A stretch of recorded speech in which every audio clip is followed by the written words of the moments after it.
crime, jugé crime contre l'humanité par la Cour pénale internationale. Le dernier a donc regagné son pays libre, tout content de retrouver sa terre natale, mais surtout s'est livré volontairement à la justice. Son procès a commencé il y a une semaine et s'était interrompu à cause d'un problème avec sa voix. Désormais, il a retrouvé la parole. Et hier, lundi, les audiences se sont rouvertes, suspendues quelque temps, mais elles reprendront ce matin, mardi 20 décembre 2022. À travers le procès de Moussa Dadis Camara qui intervient pour le massacre du stade causé le 28 septembre 2009 où l'armée avait ouvert le feu sur une foule de civils qui manifestaient son agacement contre le report des élections promises par le capitaine Dadis Camara. Aujourd'hui, il comparaît devant ses juges et nie toute implication dans ce massacre-là. À travers donc ce procès, disais-je tout à l'heure, on étudie les putschs et leur pertinence. Avec le thème de ce matin, on essaiera de comprendre et d'analyser ce qui fait d'un putsch une bonne ou une mauvaise chose. Ces révolutions anticonstitutionnelles qui commencent à devenir peut-être école dans une partie de l'Afrique devraient-elles inspirer les générations futures? Est-ce là le mode de gouvernement dont l'Afrique a besoin? Nous en parlons et nous décryptons tout ceci ce matin. Et je commence avec vous, Maître Franklin Nyondiou. Vous êtes au fait justement de cette actualité. Le capitaine Moussa Dadis Camara qui est revenu de son propre fait dans son pays, sachant qu'il encourait, qu'il était sous le coup justement d'accusations graves de crimes contre l'humanité. Comment vous jugez déjà ce retour au pays natal, même quand on sait qu'il encourt une peine de prison assez longue? Je crois que humainement, déjà, avant toute analyse politique ou scientifique, je crois que humainement, c'est un acte de courage. Il faut le saluer. C'est un acte de courage parce que il choisit de revenir chez lui devant les siens, assumer devant sa justice, devant leur justice, les accusations qui sont portées contre lui. Je crois que c'est un acte de courage qu'il faut humainement saluer. Après, une fois que cela est dit, il faut savoir que d'un point de vue international, il était déjà sous le feu des projecteurs et il était quelque peu recherché. Donc, entre la justice d'ailleurs et celle de chez lui, politiquement, il a pensé qu'il valait mieux revenir chez lui pour servir d'exemple pour sa propre justice que pour servir de cobaye pour une justice internationale qui, c'est le moins que l'on puisse dire, fonctionne à tête chercheuse contre les hommes d'État africains. Donc, oui, globalement, d'un point de vue à la fois humain, mais également d'un point de vue géostratégique, il a choisi de se livrer à la justice de son pays. Pour ce qui est de la structure interne stricto sensu, je crois que le retour de Dadis Camara, du capitaine Dadis Camara, donne matière à réflexion sur la façon dont l'Afrique se perçoit, se construit. Parce que ce que nous disons chaque jour, c'est que les putschs, ce n'est pas une solution. D'accord. Acte de courage pour Maître Franklin Nyondiou. Christelle Fanga, le retour de Dadis Camara dans son pays, pourtant sous le coup d'accusations graves. Acte de courage, de patriotisme et même peut-être de courage de l'innocent, à votre avis? Bon, vous savez, c'est d'abord dans quel contexte il est arrivé chez lui. Parce qu'il y a eu un autre coup de force. Et ce coup de force a permis que maintenant tous les... En fait, la politique de nouvel homme fort, n'est-ce pas, de la Guinée-Conakry a voulu que tous les autres chefs d'État puissent revenir en dehors de monsieur le professeur Alpha Condé, n'est-ce pas, qui est souffrant et on a permis de sortir du pays et de revenir. Donc, en fait, le nouveau homme fort de Guinée-Conakry voulait véritablement que tous les anciens chefs d'État, tous ceux qui ont dirigé le pays puissent se retrouver sur leur terre natale et pour qu'on puisse en discuter des problèmes de leur nation. Pour ceux qui doivent aller en prison, doivent aller en prison. Pour ceux qui doivent rendre compte d'une certaine gestion, doivent rendre compte. Donc, je pense qu'il y avait d'abord cette volonté-là politique du nouvel homme fort de la Guinée-Conakry. Et deuxièmement, le capitaine Dadis Camara savait ce qu'il attendait, n'est-ce pas, au niveau de la Guinée. Il savait que, et c'est quelqu'un de très courageux, il faut l'avouer. Ça, c'est quelqu'un qui, campe sur ses positions. Quand elle a pris une position, elle est claire. Elle ne peut pas bouger cette position-là. Donc je pense que c'est un acte vraiment de courage. C'est un acte aussi de patriotisme d'aimer son pays et de dire que je vais faire face à la justice de mon pays. Si j'ai commis des bavures ou bien si je suis complice de cette situation, alors la justice va me condamner et je vais répondre de mes actes dans une prison. Docteur Prince Béni-Chris, le capitaine Dadis Camara ne fut pas un président, on va dire, dans la posture du commun. En tout cas, il a été, je dirais pas la même expression, mais en tout cas, il s'est démarqué par ses prises de position contre les Occidentaux assez dures. On va regarder ensemble, cher monsieur, et vous à la maison aussi, ou de tout endroit où vous nous regardez, cet extrait qui nous replonge un peu dans ces heures de gloire du capitaine Dadis Camara, des heures qui ont certainement fait sa renommée encore aujourd'hui.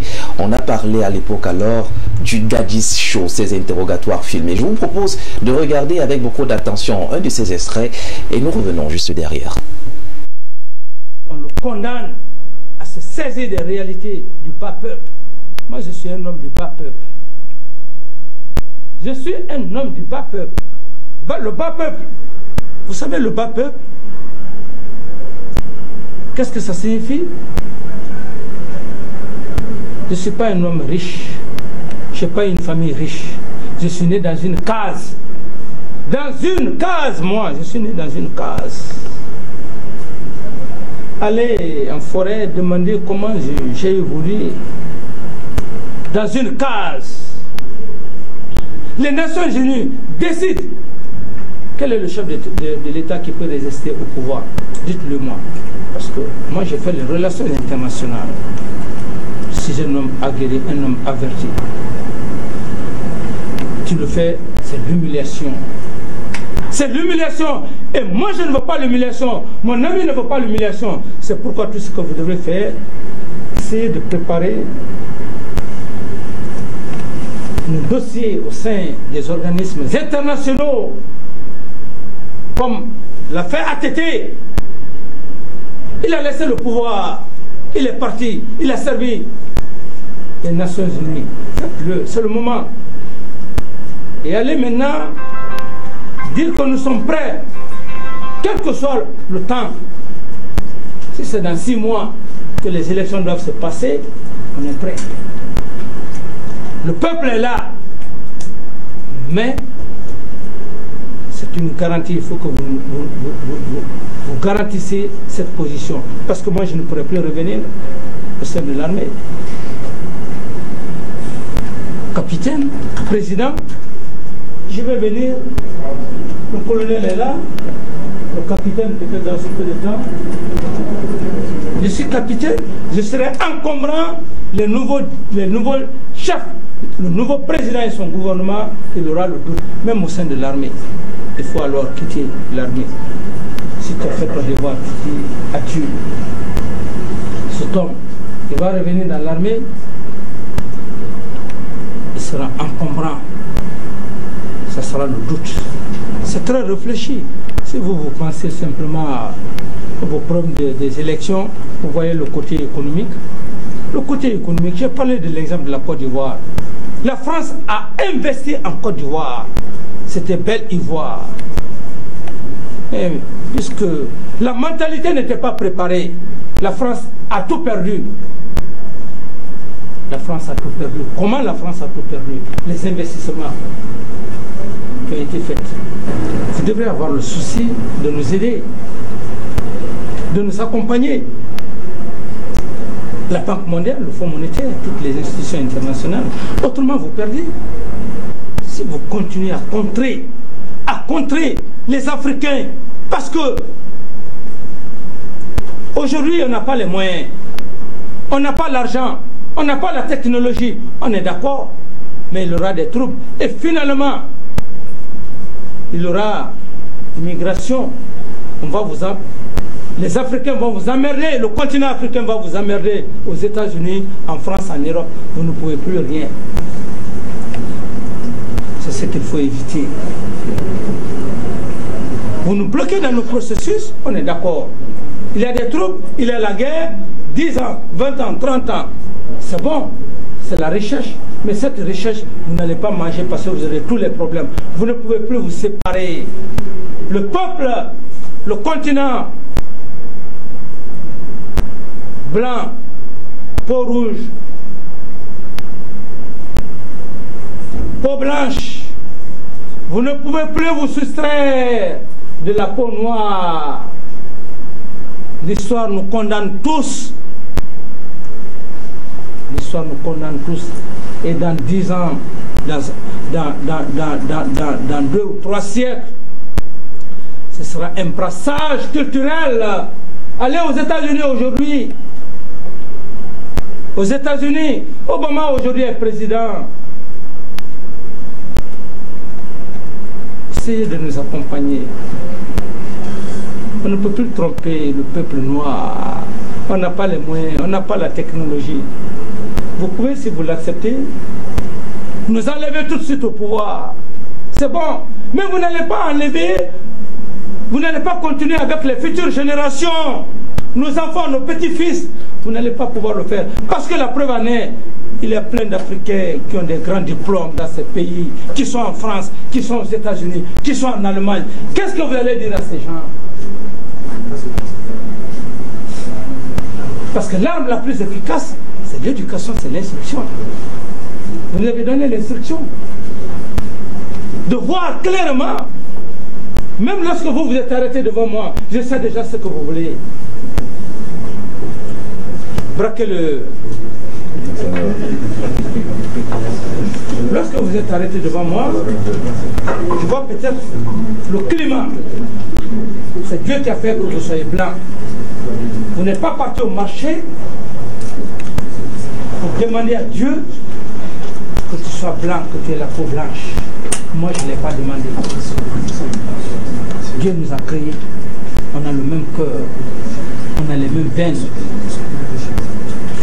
Lorsque vous êtes devant moi, vous êtes plus développé que moi. Non, quand je dis de...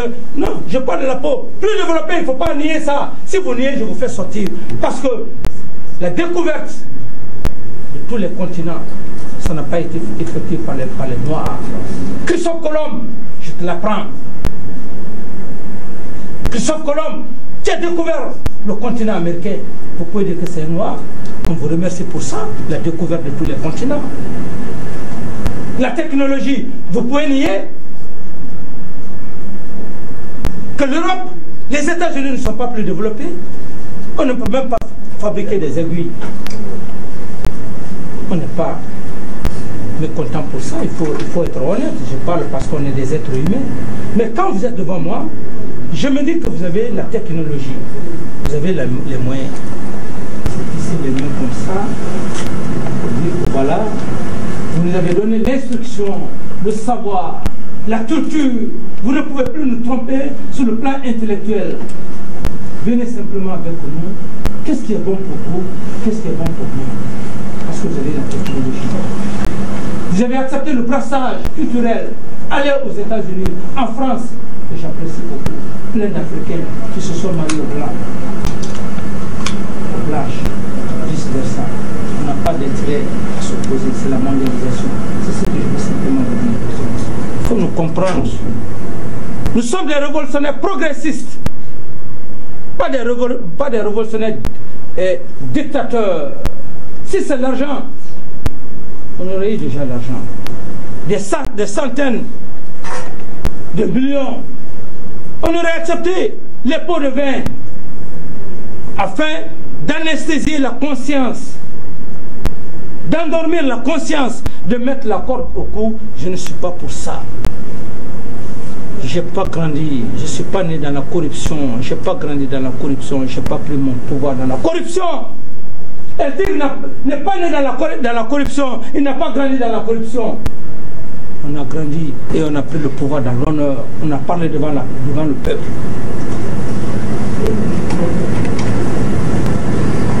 C'est pourquoi je l'ai dit. Sur le cas du patrimoine bâti, tous ceux qui se sont accaparés du patrimoine bâti de l'État, parce qu'ils étaient ministres, parce qu'ils étaient directeurs, nous allons demander au peuple, nous voulons récupérer tous ces domaines, que tu as construit des buildings, ce n'est pas ce qui est important. Tu as construit ces buildings pour que ça revienne à ta famille et nous autres. Vous pensez que nous sommes des hommes maudits? Il y a certains qui ont fait plus de 30 ans dans ces bâtiments administratifs, les cités. Parce que simplement ils n'ont pas eu la position sociale. Ils n'ont pas été directeurs généraux. Ils n'ont pas été des directeurs généraux. Ils n'ont pas été ministres. Ils ont pris les documents, on les a mis dans le tiroir. Ces pauvres fonctionnaires sont là, incapables de signer les rachats. On n'est plus dans ça. Ceux qui ont eu des positions sociales, à commencer par eux. Ceux qui n'en ont pas eu, à commencer par moi, parce que je n'en ai pas, à commencer par les membres du gouvernement. Nous allons retrocéder à l'État. Allez dire ça à la communauté internationale. Retrocéder à l'État. Et ces éléments, ils vont nous dire en dépit de quoi ils ont eu ça. Parce que simplement ils ont eu le pouvoir, mais ils n'ont plus le pouvoir. Le pouvoir, c'est un changement. Le pouvoir a un temps. Le pouvoir a un temps. Même nous avons un temps. Aujourd'hui, j'ai la possibilité d'occuper tout le domaine de Kipé, d'occuper une partie de la cité ministérielle, d'occuper par-ci, par-là. Je me fais des étages. Mais est-ce que c'est ça l'objectif? Le ministre de la Défense, il en a la possibilité. Les membres du gouvernement, ces pauvres femmes qui sont là, qui travaillent, vous pensez que ces pauvres femmes-là ne pensent pas à leurs femmes, à leurs enfants? Vous pensez qu'elles sont maudites? Vous pensez que lui, il est maudit? Qui n'a pas d'enfant? Qui ne veut pas le bonheur de son enfant? Alors si le peuple de Guinée ne prend pas la... Moussa Dadis Camara, le capitaine, il était déjà en exercice dans sa fonction de président. On rappelle qu'il succède à Lansana Conté qui, une fois mort, il se décrète, il s'autoproclame président de la Guinée. L'extrait que vous venez de regarder c'était courant justement, hein, c'est cette verve caustique avec laquelle le président s'adressait aux investisseurs mais également aux partenaires étrangers, notamment les ambassadeurs. Il fustigeait justement l'attitude dictatoriale et même impérialiste de ces dirigeants-là. Et la question, je vous la pose, est-ce qu'il faut donc pour être adoubé aujourd'hui en tant que chef d'État leader africain, est-ce qu'il faut forcément avoir cette position anti-impérialiste aussi assumée comme le faisait Dadis Camara à son époque? C'est vrai que l'anti-impérialisme est une tendance irrévocable du panafricanisme. Qu'on le veuille ou non, le panafricanisme s'inscrit dans cette lignée anti-impérialiste. L'impérialisme est donc ce système de domination de l'homme par l'homme, d'exploitation sauvage des richesses des peuples par une caste ou une oligarchie capitaliste occidentale, puisqu'il faut se le dire, tout en sachant que l'impérialisme n'est pas inhérent à l'Occident. Parce que il y a l'impérialisme russe, il y a l'impérialisme chinois, il y a l'impérialisme nippon, il y a l'impérialisme occidental.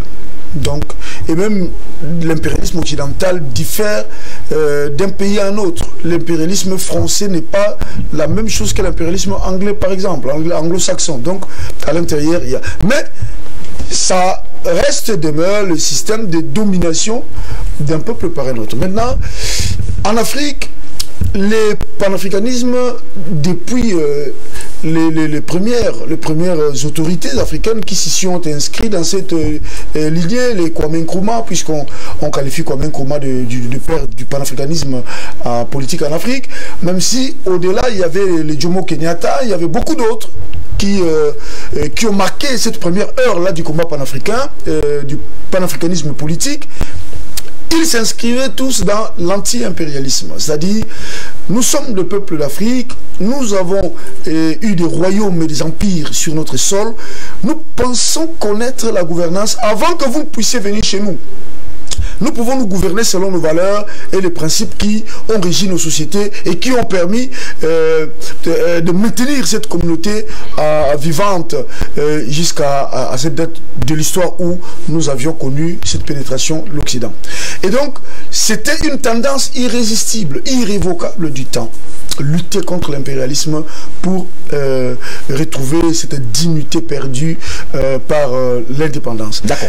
La question, puisqu'il faut qu'on la relie au sujet d'aujourd'hui, c'est est-ce que finalement, ce qui adoube, ce qui sacralise même un coup de force, c'est l'ambition affichée, déclarée de celui qui arrive contre les Occidentaux? Est-ce qu'il suffit juste qu'il se positionne en faveur, entre guillemets, des Africains et de son peuple, et de façon véhémente contre les Occidentaux pour être adoubé, même s'il ne passe pas, même si ce changement ne passe pas par l'ordre constitutionnel établi? Il faut dire que Dadis Camara arrive au pouvoir d'ailleurs par un coup d'État, parce que c'est ça les mots. Après la mort de Lansana Conté, il y avait M. Sampaoré qui devait être son successeur constitutionnel.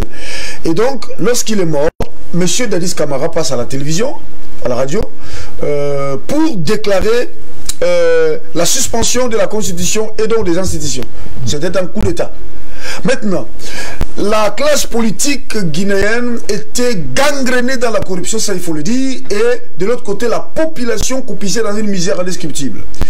Et je peux vous rassurer que la Guinée est l'un des scandales géologiques en Afrique. C'est un pays immensément riche en termes de sol et de sous-sol. Malheureusement, le peuple croupit dans une misère indescriptible. Il y a une corruption énorme dans ce pays. Et donc, quand la junte prend le pouvoir, les arguments qui ont été mis sur la table étaient la misère du peuple, la corruption de la classe politique. Il faut donc aller vers une véritable redistribution, alors une redistribution équitable des ressources du pays pour apaiser les maux qui gangrènent la société et donc les populations. Il a donc le pouvoir. Et souvenez-vous qu'il avait, les sentiments, il avait l'aval de tous les corps militaires. Souvenez-vous que M. Dadis Camara a été pendant longtemps un bon gestionnaire. Il a été 2 fois en Allemagne où il a appris la gestion. Il a été chef adjoint de la gestion des essences et des carburants, du ravitaillement de la mission des Nations Unies en Libéria, en Sierra Leone. Donc, c'est quelqu'un qui n'a pas parachuté à cette sphère de pouvoir. Il a d'abord occupé un certain nombre de fonctions avant d'être hissé là. Bon, on l'a perçu comme un bon gestionnaire parce qu'il a eu à gérer non seulement à l'ONU, mais il a aussi fait partie d'une contingence, de contingents franco-allemands lors d'une formation militaire. Donc il a eu de grandes formations militaires, de grandes formations de gestionnaire en tant que mathématique à l'école, et il a fait aussi gestion avant d'entrer dans l'armée. Il a fait l'économie à l'université de la Guinée-Conakry avant de faire l'armée. Donc il était un bon gestionnaire. On pensait qu'il pouvait gérer le pays, ce pays riche qui est gangréné à la fois par les réseaux de drogue, parce que c'était un carrefour de drogue, hein, la Guinée équatoriale, c'était la Guinée-Conakry. Et en même temps, il fallait assainir l'espace politique de toutes ces corruptions et aider quand même le pays à bénéficier de l'exploitation de ces minéraux et de ces richesses. Donc il était perçu. Mais seulement, ces méthodes n'étaient pas du tout appropriées. Voilà, prenons justement ces méthodes avec vous, patient parfait d'homme. On sait qu'il arrive au pouvoir, et Dr Bénécris en a adressé l'État par un coup d'État, un coup de force. Il faut rappeler quand même qu'à l'époque, le peuple ne fustige pas ce coup de force. D'ailleurs, le peuple l'accompagne un peu parce que ras-le-bol de ce qui se passait avant lui, il se dit que ce sera peut-être la lueur d'espoir avec Dadis Camara, un peuple qui le revenira un peu plus tard. La question c'est, est-ce qu'on peut créer l'ordre à partir du désordre? Est-ce que le fait d'être venu au pouvoir par ces méthodes qui ne sont pas toujours démocratiquement acceptables, peut découler quand même quelque chose d'intéressant pour la suite? Je pense sincèrement que quand on analyse, il y a un débat des questions de prise de pouvoir d'un homme comme Dadis Camara, il ne faut pas le faire en faisant abstraction de la réalité de l'environnement dans lequel il vivait à l'époque il fait son coup d'État, et abstraction d'une espèce, quelque chose qui ressemble un peu au déterminisme social qui a produit l'homme Dadis Camara. Si on sort de ces 2 petites observations, justement, on va commencer à faire des jugements de valeur sur l'individu, sur ses capacités et ses incapacités, Alors que la réalité de l'environnement de la société est tout à fait autre. Dadis Camara fait partie de ce que j'aime appeler le drame africain. C'est le drame africain. Il est le fruit de plusieurs complots contre notre continent. Le premier complot ayant été le fait qu'un pays libre et souverain, la Guinée-Conakry, en 1958, dit non à De Gaulle. Avec un certain Sékou Touré. Avec un certain Sékou Touré. Mais pour avoir dit non, en prenant cet exemple, il préfère vivre comme libre dans la dignité que esclave dans la richesse. C'est De Gaulle, c'est Sékou Touré qui offre dans la liberté. Alors, qu'est-ce qui se passe? Ce qui va se produire, c'est qu'on va dire à Sékou Touré, ok, comme tu veux montrer que tu es le mauvais élève de la France-Afrique que nous voulons créer, on va te mener la vie tellement dure que tu ne serais pas pour nous de donner la tête. Première décision, tous les coopérants français qui existaient dans le pays partent. Et ils ne partent pas seuls. Ils partent avec presque tous les avoirs qu'il y avait au niveau de la Banque centrale. Avec l'essentiel de ce qui pouvait constituer le levain pour former le nouveau cadre et la nouvelle société guinéenne. Kwame Nkrumah est obligé de taper au niveau de sa banque centrale et sortir une bonne partie des lingots d'or pour les donner à Sékou pour qu'ils commencent à tenir. On a vu des brigades africaines, les gens n'en parlent pas beaucoup, partis de tous les pays d'Afrique pour aller remplacer le trou béant qui avait été laissé par ces coopérants français et essayer d'assurer la formation des jeunes élites guinéennes. Mais la force ne s'est pas limitée là. Quand la Guinée va décider de battre monnaie, parce qu'elle est entourée en réalité par des pays bénis oui à l'ordre colonial français, la France crée une fausse monnaie et inonde complètement la Guinée-Conakry et son économie. Conséquence, la monnaie guinéenne ne peut pas avoir de la valeur. Elle ne peut pas avoir de la valeur. Et à partir de ce moment-là, Sékou Touré, lui aussi, commence à avoir des fantômes partout. Et ça crée une petite dictature qui va durer jusqu'à sa mort, comme vous savez comment il est décédé, et son remplacement par le général Lansana Conté. Lui aussi, qui arrive là au pouvoir, et estime que c'est Dieu qui l'a mis là. Vous avez vu la fin de Lansana Conté où il était devenu, c'est-à-dire qu'il était cliniquement mort, mais toujours au pouvoir. Le peuple ne sait plus parler de nous de la tête. Et c'est dans ce clair-obscur que surgit Monsieur Dadis Camara. Et le peuple dit, ouf, enfin. Sans oublier les politiciens, politicards, comme ce fut le cas de Alpha Condé, l'homme lige de Paris, qui était toujours à l'affût et qui était présenté comme l'opposant séculaire à tous les régimes guinéens. Il est à l'affût. Mais il attend le moment où Dadis va faire le faux pas pour qu'il soit adoubé et lui. Mais c'est lui d'Alain Diallo, lui aussi il est là. L'homme qui est instrumentaliste de Peul. Bien sûr. À son propre compte. Donc voilà c'est ça qui produit Dadis Camara et qui produit un individu qui est beaucoup plus dans les pétreries qu'autre chose. Et c'est ces images-là que les autres aiment montrer à leur construction. Voilà les gens qui dirigent les pays africains. Regardez. En omettant de leur dire qu'en réalité, ces gens sont que le fruit d'une situation de bérézina hors norme qu'ils ont créé sur notre propre continent. Alors, ce que vous appelez le drame africain peut-il être aussi représenté par ces changements anticonstitutionnels à répétition? Pour le cas de la Guinée, par exemple, puisqu'on parle d'elle, est-ce que ce n'est pas véritablement ça le drame africain que de penser qu'un Messie viendra, qu'il brisera toutes les règles, prendra le pouvoir et peut-être instaurera le paradis qui n'a pas été instauré jusque-là? Je vais le dire et répéter. Ne parlez pas trop de changement constitutionnel là où l'État n'existe même pas. Où les États ne sont pas indépendants. Vous parlez de changement de constitution dans les États qui ne sont pas indépendants. La constitution guinéenne, c'était quoi? Comme nos constitutions que nous avons là, elles valent quoi? L'acte premier, la souveraineté d'un État, c'est la monnaie. Et vous ne pouvez pas avoir une économie avec une monnaie souveraine si vous n'avez pas une armée qui sauvegarde ces institutions-là. Mais regardons l'Afrique. Parce qu'on parle de changement constitutionnel, mais changement constitutionnel dans quoi? Dans quel espace? Avec quel pilier? Avec quelle valeur? On peut faire changer de constitution. Je vous rappelle que le Mali, avant l'arrivée des jeunes colonels là, au pouvoir, il y avait des élections qui se passaient. Hein. Des gens gagnaient des élections, ils arrivaient au pouvoir. Hein. D'autres allaient battre campagne au nord du Mali, dans les champs français. Hein. Et on sait ce que ça a produit. Donc, je ne suis pas ceux qui rejettent comme ça là, les balbutiements de l'Afrique vers la démocratie.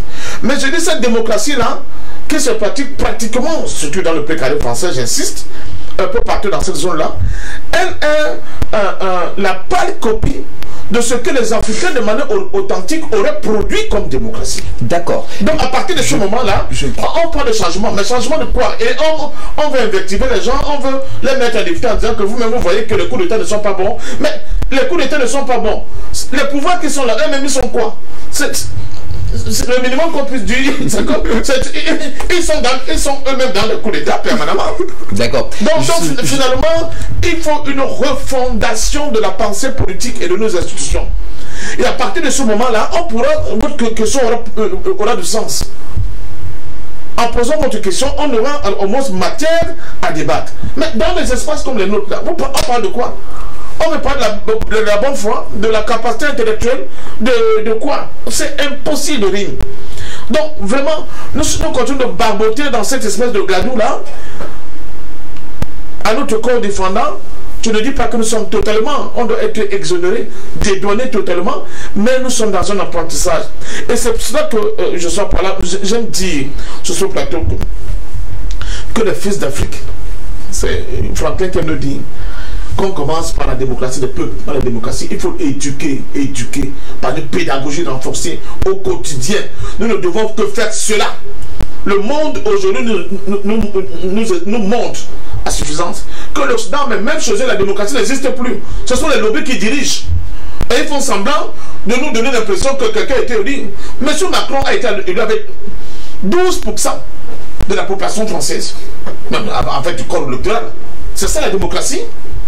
Donc je pense que Dadi Camara, il est malheureux. Comme nous tous les Africains, à travers lui, nous sommes malheureux.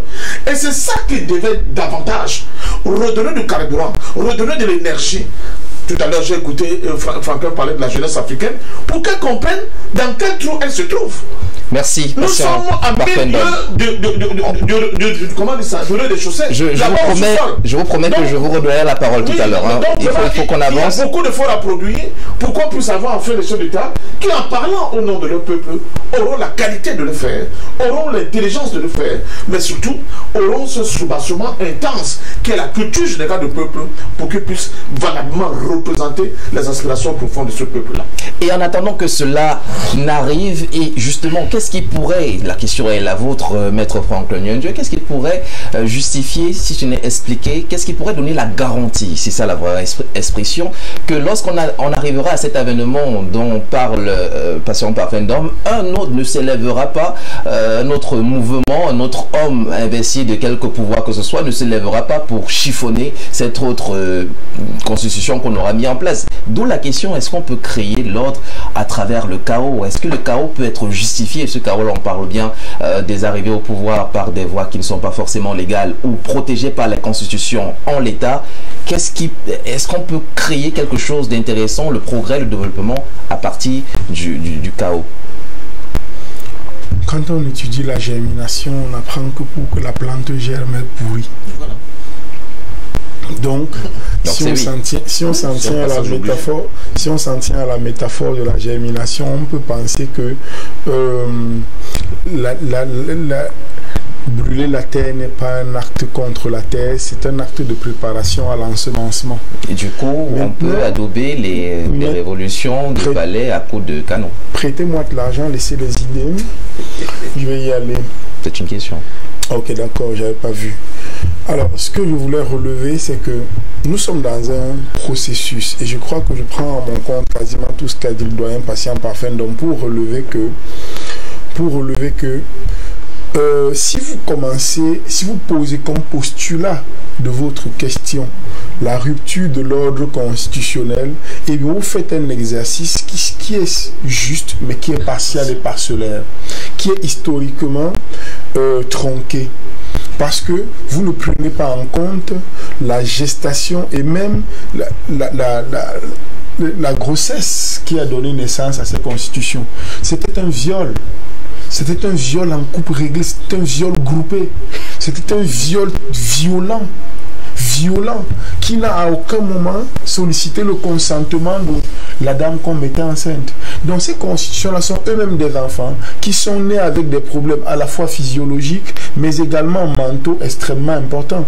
Il me semble donc clair que si on veut analyser la pertinence des coups d'État en se fondant seulement sur les constitutions, il faut également aller vérifier la qualité des constitutions et leurs origines. Parce qu'elles sont elles-mêmes porteuses des germes qui donnent naissance au coup d'État. Qu'est-ce qui doit faire dans le processus? Qu'est-ce qui vient avant l'autre, justement? Parce que nous sommes dans un processus d'éducation. Qu'est-ce qui vient avant l'autre? On tire d'abord avant d'examiner la Constitution, ou on l'examine, on la change avant de... Qu'est-ce qui doit primer? C'est ça la question. Je crois simplement que plutôt que d'analyser, tu me permets, plutôt que d'analyser ce qui prime, je crois que ce qui est important, c'est d'analyser la pertinence de ce qui est fait. C'est-à-dire que l'état des lieux, c'est que aujourd'hui nous avons besoin d'une refondation de nos États. Nous avons besoin de réfléchir nous-mêmes à la création des États. En fait, il faut décoloniser l'Afrique. Les décolonisations qui ont eu lieu ont été des décolonisations où on a donné des bouts de papier aux gens. C'était des questions administratives. Elles n'étaient ni politiques, ni mentales, ni intellectuelles. Aujourd'hui, il y a une classe d'intellectuels, il y a une classe de jeunes Africains qui s'est décomplexée et qui progressivement est en train de mettre en place, sinon les bases de la véritable libération de l'Afrique, mais au moins distiller dans le corps social africain un ensemble d'idées sur la façon dont on est libre, sur la vraie définition d'homme libre, sur les vrais outils qui caractérisent la liberté et l'autonomie d'un peuple. On est progressivement, votre plateau et l'ensemble des travaux que nous faisons ici participent de ce processus-là qui intellectuellement, politiquement, médiatiquement se met en place. Nous bénéficions à la fois de l'expérience de férus de la politique, de la dynamique de panafricanistes de plus d'une dizaine d'années, et donc qui diffuse dans le corps social un certain regard, une certaine idée, une certaine approche de la liberté des peuples. C'est de cela que la prochaine liberté de l'Afrique va naître. C'est ce qui va fabriquer cela. C'est ce qui alimente les hommes politiques, comme au Mali, comme au Burkina Faso, qui progressivement se disent, nous devons mettre en place les bases. Voilà pourquoi le colonel Assimi Goïta a dit, j'ai besoin de temps pour fabriquer véritablement les fondements de la nouvelle République, de la vraie République, celle qui s'adresse à l'Afrique des peuples et non flatte l'ego de l'Afrique des dirigeants au bénéfice de l'Occident et de l'impérialisme occidental. Donc moi ce que je veux dire, c'est que les putsch ne sont pas une réponse. Non, les putsch c'est un outil. C'est un outil qui, hélas, quelquefois, on a pu le voir, dessert l'Afrique, mais qui également peut servir. C'est comme le couteau, j'ai déjà fait cette métaphore ici. Le couteau est un outil, il n'est rien d'autre qu'un outil. Les noms suivants sont dérivés de l'usage qu'on en fait. Si vous utilisez le couteau pour éplucher votre papaye, c'est un ustensile de cuisine. Si vous l'utilisez pour blesser quelqu'un, c'est une arme blanche, mais pourtant, ça reste le couteau. D'accord. Le putsch est un outil. Il est un outil qui, dans le contexte africain, peut, hélas, quelquefois desservir l'Afrique lorsque c'est utilisé par des gens qui, sans soubassement idéologique, sans soubassement intellectuel, pour des raisons de simple confort personnel, décident de rompre l'ordre de la République, l'ordre, la poursuite de l'ordre constitutionnel, comme on le dit. Mais ça peut aussi être un outil révolutionnaire qui se plaint du putsch de Thomas Sankara. Quelqu'un en Afrique s'est-il déjà plaint du putsch? Pourtant, c'est pris en exemple le mot contraire. Donc vous voyez que ce n'est pas aujourd'hui, ce n'est pas nous qui inventons les putsch, ce n'est pas nous qui inventons même la dynamique positive ou négative des putsch. Nous observons simplement que historiquement, si vous analysez les ruptures de l'ordre constitutionnel ou les prises de pouvoir par les armes, par les hommes en treillis, c'est que quelquefois, ça sert à mettre en place les fondements de vraies républiques que nous n'avons pas pu avoir au détour des années 50 parce que phagocytées, parce que les libertés ont été déchiquetées. Ce que monsieur sort par là, si tu me permets, ce que le Mpondol voulait au Cameroun, on n'a jamais donné ça aux Camerounais. Donc, je ne dis pas que le coup d'État sera la solution, mais ça peut l'être. Je dis simplement que si un prochain chef d'État arrive, s'il veut que les choses changent, par exemple au Cameroun, il devra re-questionner même le processus d'indépendance, nommer différemment les personnes qui y auront participé et faire en sorte que les livres d'histoire, d'éducation civique, que les plateaux de télévision reprennent en boucle certains types d'éléments de langage qui vont participer à reficeler les questions de liberté, les questions d'autonomie de nos peuples, à élever le niveau de considération que nous avons politiquement, humainement de nous, afin de nous permettre de parler de tu à tu avec le reste du monde. Il est 8h03 à Conakry, c'est en Guinée, où s'est ouvert, où s'est repris hier le procès de Dadis Camara pour les événements comptant le 28 septembre 2009. On rappelle des faits, une foule avait été victime des assauts militaires. Des militaires avaient tiré à bout portant sur des civils dans un stade. Ils étaient réunis pour la plupart membres de l'opposition pour réclamer des élections promises par Dadis Camara, lequel s'était autoproclamé président de la Guinée après la mort de son prédécesseur Lansana Conté. Avec ce procès, donc, on étudie la valeur, la pertinence des putschs aujourd'hui, ces changements anticonstitutionnels, ces révolutions de palais à coups de canon qui souvent, on l'a dit tout à l'heure, apportent du bien, mais pas toujours. La question, justement, je vous la pose, Tricel Fonga, qu'est-ce qui détermine ou déterminerait un bon d'un mauvais putsch? Alors, un bon, tu es mon avocat. Et un mauvais putsch. Première des choses, un vrai putsch, c'est la volonté du peuple. C'est-à-dire le peuple veut une liberté, veut un changement. Et son bras armé, qui est l'armée, l'accompagne pour l'accomplissement de cette... pour l'acquisition de cette liberté, la confisquer peut-être par un pouvoir dictatorial ou bien un pouvoir de malgouvernance, un pouvoir, je ne sais pas quoi, fabriquer un néocolonial ou bien colonial, etc. En ce sens, le putsch de Dadis Camara était un bon putsch. Mais bien sûr, c'est l'un des meilleurs putsch même. Il a pourtant été fusillé par ce même peuple après. Écoutez. D'ailleurs, il comparait aujourd'hui... Je n'entre pas dans la manipulation. D'ailleurs, il comparait aujourd'hui à cause des accusations de crimes contre l'humanité. Plus de 100 femmes violées. Écoutez, je n'entre pas dans la manipulation des Occidentaux qui croient qu'ils peuvent nous manipuler en taxant un coup d'État de sanguinaire et tout le reste. C'est pas le coup d'État qui a été sanguinaire, on parle du magistère. Même dans son magistère, n'est-ce pas? Parce que ça, c'est les stats, les statistiques des ONG et vous appelez ça quoi, la Cour pénale internationale. On a relevé hier, les auditions ont relevé le témoignage de Dadis Camara. S'il nie toute implication, il ne nie pas qu'il y a eu un massacre. Il y a eu des morts. On n'a jamais dit qu'il n'y a pas eu de morts. Il y a eu des morts. Mais maintenant, c'est la manipulation faite au travers de cette situation qui est un problème aujourd'hui. Parce que la réalité, elle est là. La réalité est que la Guinée-Conakry aujourd'hui est au bord du précipice, malgré ce coup d'État, malgré toutes ces situations, malgré ce procès retentissant, n'est-ce pas? En fait, on est même dans la réalisation d'un film. On est en train de vivre, si c'est Nollywood ou Hollywood ou quelque chose, c'est ce qu'on est en train de vivre en Guinée-Conakry. Parce qu'en réalité, on va nous faire présenter ce procès comme du petit cinéma où des gens vont perdre du temps pour écouter, pour véritablement croire que des sanctions seront prises. D'accord. Puisque le peuple, et vous placiez le peuple au cœur des bons putschs, des putschs réussis, on sait que le peuple est dans sa nature fantasque et manipulable. Est-ce qu'on peut donc seulement sur la base d'un adoubement populaire dire qu'un putsch est un bon putsch? Alors, maintenant, quand le putsch est un bon putsch, c'est-à-dire le peuple a accompagné le putsch, maintenant c'est celui qui a la tête de l'État, c'est-à-dire de conduire la transition ou bien conduire l'État à cette période-là. C'est les actes qu'il va poser maintenant qui vont déterminer si c'est réellement il avait en fait, on peut choisir de mauvais leaders. Beaucoup de putschistes sont partis, Sacha Guitry sont arrivés, Sancho Panza. C'est-à-dire que les catastrophes partent souvent de très belles intentions. Exactement. Donc, on peut avoir quelqu'un qui avait de très bonnes intentions, mais qui arrive finalement à se détourner de la bonne intention à cause des contraintes peut-être environnementales et tout le reste, des défis qu'il trouve autour de lui. Mais et donc, si c'est a posteriori qu'on peut juger de la qualité d'un putsch, est-ce que dans l'essence même, les putschs ne sont pas mauvais, foncièrement?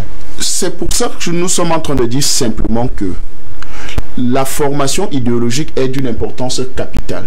Et Parfendom a posé les fondamentaux aujourd'hui pour comprendre les situations que nous vivons. Vous ne pouvez pas parler d'un putsch quand il n'y a pas de constitution, vraie constitution. Prenons un exemple banal. Monsieur Idriss Déby, paix à son nom, le maréchal du Tchad, en pleine interview sur France 24 et RFI, il dit à ceux qui l'interviewaient que c'est vous qui avez envoyé des experts français venus modifier la constitution pour que je continue à diriger le Tchad. Nous avons vu tous cette interview. Qui le disait à Mondial Vision sur France 24 sur RFI en disant c'est vous qui avez envoyé des experts obligés. Et en envoyant des experts comment modifier la constitution pour que je continue à diriger le Tchad. Et donc vous voyez qu'en réalité, nous n'avons pas de constitution, nous n'avons pas de démocratie, nous n'avons pas des éléments sur lesquels nous pouvons nous baser pour dire que nous sommes un État libre. Donc on ne peut pas parler des États, n'est-ce pas, quand le commandement vient d'ailleurs, quand les directives viennent d'ailleurs, quand les contrats sont décidés par l'Occident ou bien par les parents internationaux. Je sors avec vous sur cette question, Christelle Fanga. Vous êtes au Cameroun, vous êtes bien assujetti, vous suivez les lois, vous payez vos impôts, toutes choses qui sont garanties par la constitution du Cameroun. Est-ce que vous légitimerez un putsch au Cameroun sous prétexte que la constitution n'est pas forcément écrite par, ne respecte pas les aspirations du peuple? Écoutez, je ne vais pas vous répondre de manière péremptoire, c'est-à-dire oui, je vais soutenir ou non. Non, je vais vous dire une chose qui est simple. Pour qu'on arrive à un putsch, il faut d'abord que le peuple soit désespéré. Le peuple soit dans une situation chaotique. Comme le cas de la Guinée-Conakry qui est dans une situation chaotique depuis longtemps. Parce que des gens, Bénékis l'a dit, le territoire guinéen est extrêmement riche. Le sous-sol et le sol est extrêmement riche. Mais les Guinéens vivent dans la pauvreté. Et c'est pour ça que Dadis Camara passe le temps à vous rappeler que moi, Dadis Camara, j'ai vécu dans une case. Je n'ai pas connu la corruption. Je ne connais pas la corruption. Pour vous dire que voici les deux éléments fondamentaux qui l'aident à faire le putsch, n'est-ce pas? Pour libérer le peuple de la corruption et de la pauvreté. Et ça, ces deux éléments-là, quand ça se retrouve déjà au niveau... Je pense qu'actuellement au Cameroun, on ne vit pas encore cette situation. Suivez mon regard. Donc, actuellement, on ne peut pas soutenir un putsch au Cameroun pour dire que les conditions de vie au Cameroun sont tellement mauvaises par rapport à d'autres États. Donc, nous pensons qu'aujourd'hui, ce que je voudrais ajouter dans mes propos, regardez comment les constitutions sont... en fait porter les germes des coups d'État ou bien des révolutions civiles dans nos États. Vous prenez par exemple la constitution de Côte d'Ivoire, quand Houphouët-Boigny est vivant. Il fait une constitution qui fait de M. Konan Bédié, président de l'Assemblée nationale, le successeur constitutionnel, c'est-à-dire le président de l'Assemblée nationale. Et de l'autre côté, il y a M. Alassane Dramane Ouattara, Premier ministre, qui a des velléités de prise de pouvoir. Vous allez retrouver que de manière indirecte, on est déjà en train de préparer une guerre civile ou bien un putsch. Parce que vous avez deux personnages. L'un venu des bailleurs de fonds pour dire que c'est toi le prochain chef d'État, et l'autre venu de la volonté d'un patriarche qui est déjà en train de voir ses jours compter et laissant son fils, parce que en mettant Konan Bédié président de l'Assemblée nationale, il savait que constitutionnellement ça sera lui le successeur. Mais vous voyez que cet antagonisme là a amené les germes de ce que nous avons vu la Côte d'Ivoire subir pendant près de 20 ans, près de 10 ans aujourd'hui, près de 10 10 ans, oui, je crois, 20 ans même, parce que les crises commençant en 93, après le décès, il y a eu des successions de crises et tout, jusqu'à 2010-2011. Donc vous voyez que ce que vous défendez, parce que je constate que vous êtes un très grand défenseur des constitutions importées ou bien de la démocratie importée. Cette démocratie-là n'a pas de valeur chez nous. Pourquoi? Parce que quand nous parlons de démocratie, quand il y a des fils remplace il y a des pères, c'est la dictature, c'est un royaume. Quand Bongo fils remplace Bongo père, c'est un royaume. Mais quand François Hollande, qui est de Corrèze, n'est-ce pas, en France, et M. Mitterrand est de Corrèze, en France, donc du même secteur politique, et se succède au pouvoir, ce n'est pas un pouvoir de village. Il y a une filiation entre les deux. J'arrive. Quand M. Hollande, n'est-ce pas, Hollande n'a pas succédé à Mitterrand. Non, je dis des chefs d'État, ils sortent du même village, n'est-ce pas? Ils sont en fait du même poids politique. Est-ce que c'est Hollande? Après Mitterrand, ce n'est pas Hollande, c'est Chirac. C'est Chirac, n'est-ce pas? Que vous vous retrouviez. De Corrèze. Donc, vous voyez que quand ils sortent du même coin, c'est-à-dire du même arrondissement, peut-être du même village, parlons comme ça, ça n'a aucune incidence. Monsieur Hollande, non, mais il a été... écoutez, j'ai fini, laissez-moi développer pour qu'on puisse se comprendre. Oui. Monsieur Hollande, président de la République française, Madame Ségolène Royal, son épouse, son ancienne épouse, n'est-ce pas, candidate à l'élection présidentielle française, n'est-ce pas, ça va causer de problèmes à personne, n'est-ce pas? Elle était à 2 doigts de prendre le pouvoir en France. Ça va causer de problèmes à personne. Monsieur George Bush, père, président des États-Unis, Monsieur Bush fils, président des États-Unis, Monsieur Bush, gouverneur des États. Donc, vous voyez, la famille Bush a gouverné les États-Unis de génération en génération. Ce n'était pas la monarchie, vous appelez ça, la monarchie. Ce n'était pas les royaumes. Mais vous allez encore plus loin. Vous arrivez, Monsieur Bill Clinton, président des États-Unis, Madame Clinton, secrétaire d'État aux États-Unis, n'est-ce pas, qui est la deuxième personnalité de la République des États-Unis. Mais pas à l'époque de son mari. Mais écoutez, allez, on va pas. Finissez, il faut que les gens se comprennent. Finissez. On se comprend très bien. Oui, finissez. Le modèle occidental que vous nous avez amené, soi-disant de démocratie, eux-mêmes ne pratiquent pas cette démocratie chez eux. Quand ça se passe chez nous en Afrique, on dit que c'est les dictatures, c'est les monarchies. Alors qu'en la réalité, elle est là, c'est que le peuple continue à souffrir, le peuple continue à croupir dans la misère et c'est normal que des gens comme Dadis Camara arrivent pour rompre cet ordre colonial.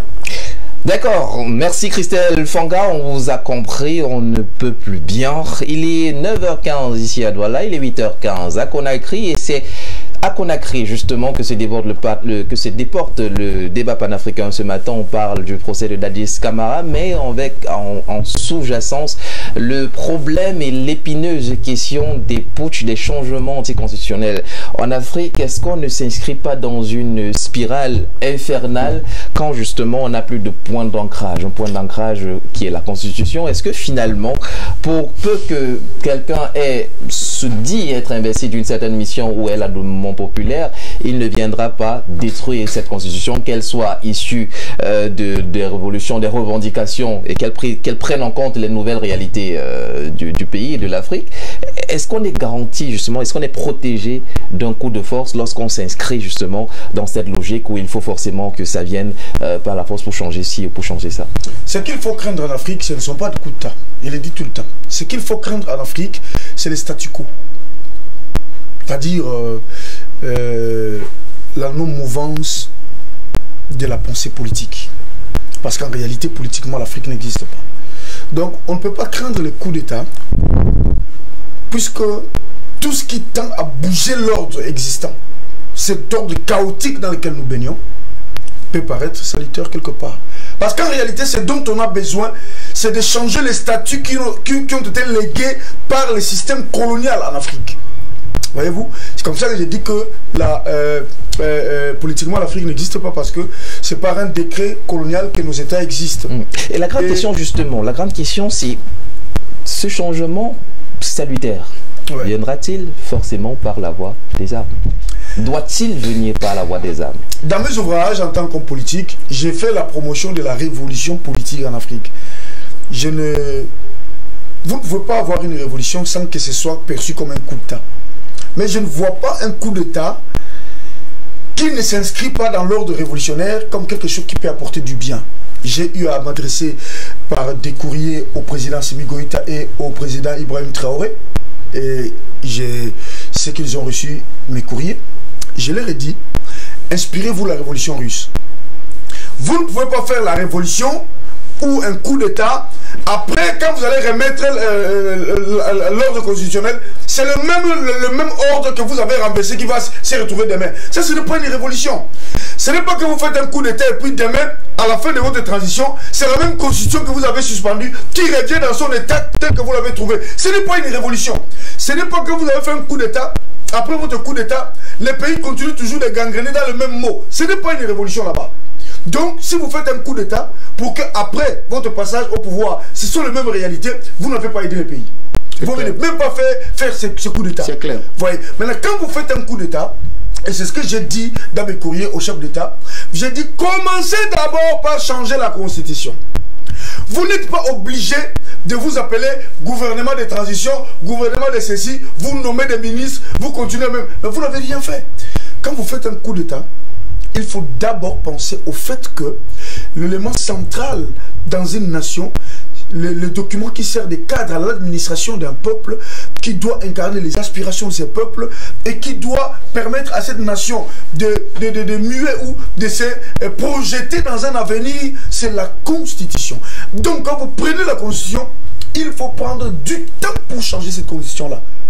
Il faut jeter les bases de la nation que vous voulez devenir demain, à travers la nouvelle constitution. Et donc ce n'est pas la communauté internationale qui doit vous imposer le délai, la durée de votre transition. Ça, il faut s'écarter de cette ligne-là. Deuxièmement, prenez ce qui est un déficit en Afrique. Hein. Nous n'avons pas la culture révolutionnaire. Nous avons eu des révolutions en Afrique. Mais je vous dis la vérité, c'est avec tristesse que je le constate. Nous n'avons pas une véritable culture révolutionnaire en Afrique. Parce que, regarde, j'ai suivi les parcours de Trotsky, les parcours de Lénine, avant de renverser le tsarisme. Ils ont été en Suisse, ils ont fait c'était des véritables idéologues. Ils ont étudié comment changer la Russie et au moment opportun, ils ont, comme je dis toujours, les baobabs ne tombent pas par un gros vent. Les baobabs, ce qui renverse les baobabs dans nos traditions, ce sont des termitières, des termites, des petits insectes. Ils rentrent dans le baobab. Ils mangent, ils rongent, ils rongent, ils rongent. Le moment où ils vont finir leur travail, un petit vent, boum, le baobab est tombé. Donc l'Afrique a besoin d'une véritable culture révolutionnaire dans ses racines. Le système crade. Exactement, voyez-vous. Ça dit que quoi? Vous commencez déjà à penser comment sera la structure de votre armée. Vous n'avez pas besoin de structurer votre armée comme l'Occident vous l'a appris. Comment sera appelé votre pays? Comment sera appelé votre État? Quelles sont les différentes fonctions hiérarchiques que vous allez instituer demain? Par exemple, dans ma révolution que je suis en train de préparer depuis 30 ans aujourd'hui, dans mon gouvernement, j'aimerais que 7 ministres dans mon pays. 7 ministres. C'est parce que j'ai redéfini le concept du mot ministre. D'accord. En fonction des réalités. En temps opportun, la faisabilité. Donc, je pense que l'Afrique a besoin d'une véritable culture révolutionnaire. Parce que c'est quand même triste que un Assimi Goïta passe au Mali et puis des mots retrouvent le même Mali demain. Votre passage n'a servi à rien. Il ne faut pas faire un coup d'État pour ne rien changer. Votre coup d'État n'a servi à rien. Il faut se le dire. Et c'est ce que j'ai dit à Assimi Goïta, c'est ce que j'ai dit à Ibrahim Traoré. Quand vous faites une révolution, il faut vous dire que vous avez une mission, un mandat, qui ne vous vient pas de la communauté internationale, qui vous vient du peuple qui vous a soutenu. Donc tenez en compte les aspirations profondes du peuple, donnez-vous les moyens et le temps de déposer votre bilan en disant au peuple, voici le Mali que nous voulons. Et former ces peuples-là à jouer ces rôles-là. Parce qu'il y a un problème, je suis par là. Un peuple civilisé est le seul qui est capable de créer une civilisation. Ça peut vous paraître bizarre. Ce sont des peuples civilisés qui construisent des grandes nations. Or, quand vous regardez l'éducation politique de l'homme africain est déconnecté des réalités. L'homme africain vit dans une bulle d'illusion, exactement comme, comment on appelle ça? Comme dans le mythe de la caverne. Vous êtes enchaîné, vous vivez au fond d'une cage, d'une caverne, et On vous miroite, vous tournez les dos au soleil et vous voyez les reflets qui apparaissent sur le mur. Donc vous êtes en train de vivre des réalités fabriquées de toutes pièces qu'on vous projette comme étant la réalité alors que vous êtes enfermés. Et c'est ça la situation politique de l'Afrique. Nous sommes dans une caverne, nous sommes attachés par les formes des États coloniaux, par les constitutions calquées de toutes pièces sur le modèle occidental, qui n'incarnent pas nos aspirations, nos valeurs, qui ne représentent rien des nations que nous sommes et l'identité que nous portons, et donc nous sommes enfermés. Voilà pourquoi j'ai dit, il faut une révolution, pas un coup d'État. D'accord, on a compris et je pense que vous avez clairement défini la différence entre les deux. Vous avez parlé de Russie, justement, on va prendre un autre petit extrait en quelques secondes seulement car on ne s'en lasse pas. C'est un autre fait d'armes du capitaine Dadis Camara. Il s'adressait au très célèbre, celui qui est resté en tout cas, Pavchenko. Voilà, c'était un Russe qui s'était rendu coupable de malversation financière dans son pays. Et regardez avec quel ton le capitaine Dadis Camara parlait à cet investisseur russe. J'ai vu les grands diplômés là. La langue de Molière, les gens l'ont roulé. Qui a applaudi ici? C'est pas Super Bobo que tout le monde vient d'applaudir. Monsieur Pavchenko. Les autres là, ils ont parlé. Tu as parlé. Est-ce que quelqu'un a applaudi ici? Est-ce que ce qu'il a dit réellement, il a menti ou bien il n'a pas menti, objectivement? Ça c'est l'affaire interne à la Guinée. Je ne rentre pas dans la politique. Et tu parles comme ça, je te renvoie. S'il te plaît, viens là. Regardez-moi ça. Des grands mafieux comme ça. Vous êtes en train de faire la mafiosie. Vous voulez détruire les relations entre la Russie et la Guinée. Regardez-moi ça.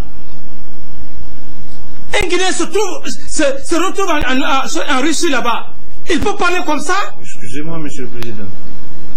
Excusez-moi. C'est comme ça que vous avez marché sur la Guinée. Vous vous êtes embourbé avec l'ancien gouvernement. Tu as parlé. Est-ce que je t'ai parlé? Je t'ai interrompu? Quand ces gens ont parlé, j'ai parlé. Je prends l'exemple sur Super Bobo. C'est aux Guinéens d'ailleurs que je parle. Pour dire, vous êtes les plus grands diplômés. Qui a applaudi ici? Super Bobo n'a pas parlé. Tout le monde a applaudi. On vous demande. Vous dites que vous n'êtes pas dans la politique. Quelle politique? Tu es un voleur alors. Parce que l'usine là, c'est pas toi qui as fait cette usine là. Cette usine là nous appartient. Ça appartient à nos parents. Pardonnez-moi, Monsieur le Président. Merci à la réalisation pour cet élément. On ne s'en lasse pas, je disais. Les métaux n'étaient pas forcément consacrés par la diplomatie la plus fine, mais en tout cas, il savait faire passer ces messages à ses différents collaborateurs extérieurs. La question, je vous la pose, Passion Parfait-Nom, ce sera la dernière d'ailleurs. Oui, bien sûr, ce sera la dernière. Quel mécanisme l'Afrique devrait-elle mettre en place pour éviter qu'il se trouve à la tête de ces pays des plaisanteurs, même s'ils partaient forcément d'une bonne intention? Vous commencerez par ce que là, je crois que le gros de nos interventions ont mis en exergue ici. Il faut former l'homme africain, il nous faut un nouveau type d'Africain. Tout passe par la formation. Le jour où nous allons enfin atteindre un certain niveau de masse critique conséquente, je pense qu'on n'aura plus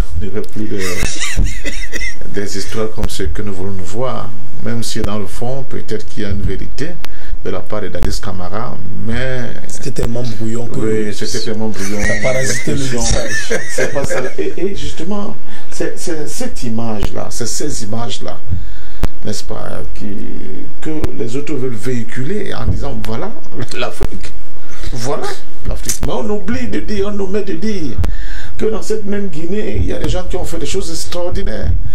Et on en arrive là parce qu'on n'a pas assez préparé n'est-ce pas, l'obtention d'une masse critique capable de nous exonérer d'un spectacle aussi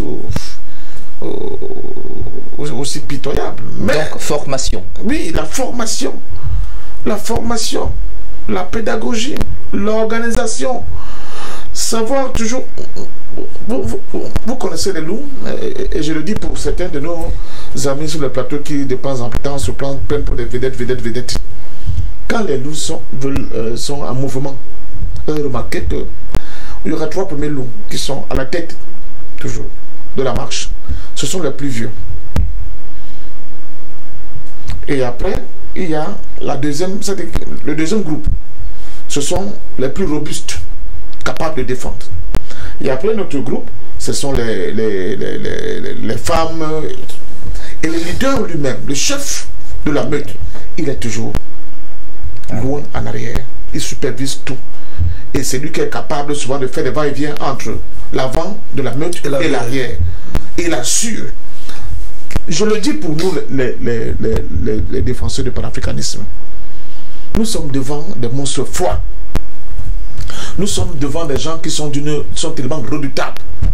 Jouer les vedettes tout le temps ne nous servira à rien. Parce que nous avons une mission d'éducation. Nous sommes les pédagogues du panafricanisme. Et nous devons avoir l'humilité des enseignants, surtout ceux de nos pays qu'on a réduits à moins que rien, alors que c'est eux qui forment les sociétés. Parce que le message n'a pas encore été assez distillé. C'est un chanteur, je ne sais pas qui, de reggae, qui disait we can kill the prophet, but we cannot kill the message. C'est ce qui est le plus important. Et nous sommes à cette phase de combat aujourd'hui. C'est la phase de combat de l'éducation. C'est la phase de combat de la formation. C'est la phase de combat de la plantation de ces piliers qui seront justement le socle granitique sur lequel vont se reposer en réalité les véritables leaders, les véritables de demain qui vont donner l'orientation à notre continent et qui vont, et là je suis d'accord avec Béni Christ, réécrire nos constitutions par le biais des constituantes. Parce que nous tous là, je dis, on sortira par là. Aucun de nos pays n'a jamais regroupé une constituante pour dire qu'est-ce que vous voulez en termes de la mère de loi pour vous. Non. Et si le Cameroun, c'est Maurice Duverger qui est venu, je crois en 58, son papier, il dit voilà la constitution, qui ne cadre pas souvent avec nos réalités même culturelles. Donc, je pense qu'il y a encore du travail. Les Occidentaux, les Français ont cette expression, nous avons du pain sur la planche. Effectivement, nous avons du pain sur la planche. Il faudra continuer de travailler pour arriver à ce niveau de cette masse critique-là. Mais en attendant, nous ne pouvons pas, et là je sors par là, accepter que pour des questions de pouvoir, comme ils sont arrivés au pouvoir par un coup d'État ou non, que nos dirigeants massacrent leur propre peuple. Merci. Ça, c'est inacceptable. C'est valable pour Dadis Camara, comme cela est valable pour Mahamat Idriss Déby. Non, c'est une question de principe. On ne peut pas tuer son propre peuple sous le fallacieux prétexte qu'elle n'a pas su être docile à un moment donné. C'est inacceptable. Passons par Fendom, Christelle Fonga, Maître Franklin Nyondieu, Docteur Prince Béni Christ, le quatuor de qualité de ce matin. Merci messieurs d'avoir ouvert vos bouches et d'avoir donné un peu plus d'intelligence à ce débat ce matin. Ce fut un plaisir de partager la scène avec vous. Merci beaucoup. Merci. Merci de nous avoir pas donné le mot de fin, qu'on n'a pas pu exprimer un certain nombre d'idées, mais bon. Que vous preniez tout de même. Ça, c'est bien ça, la touche particulière de Maître. Il y a au moins 4 chefs d'État français qui viennent de. Allez, on va continuer à suivre l'actualité du côté de la Guinée-Conakry. On rappelle que le procès historique de Dadis Camara s'est rouvert. Une audience est censée se tenir ce matin à Conakry. La suite de cette actualité, ce sera certainement dans nos différentes éditions de journaux télévisés à 19h en anglais, à 20h en français. Merci à l'équipe de production d'IBS Matin. On revient demain dès 7h. À demain.